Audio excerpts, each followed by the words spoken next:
খাওয়াবো খাইয়া কো কিলা হইছে আলহামদুলিল্লাহ।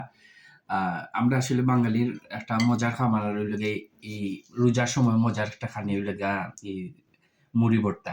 তো আসলে প্রায় ৭ তারিখ আইছি দেশ থেকে ১ম। আর আমি এই মুড়ি ভর্তাটা পাইছি। তো আসলে ১ম এ আমি একটু ১ চামচ মুখও দিয়া দেখিয়া খাইয়া দেখতাম হইব আসলে কিলা টেস্ট হইছে। বিসমিল্লাহ। খাওয়া বিসমিল্লাহ করি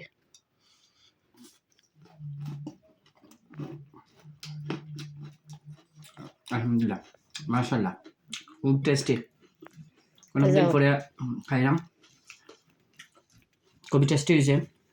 আসলে এটা একটা মজার খানি। সবসময় খাওয়া যায়।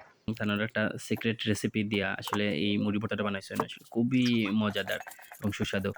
তো যারা তানোর পেজও রেগুলার ভিডিও দেখেন তাদের কাছে অনুরোধ থাকবো যে আপনারা অবশ্যই লাইক করবা, শেয়ার করবা এবং তানোর যে ইউটিউবের যে চ্যানেলটা সাবস্ক্রাইব করবা। আসসালামু আলাইকুম।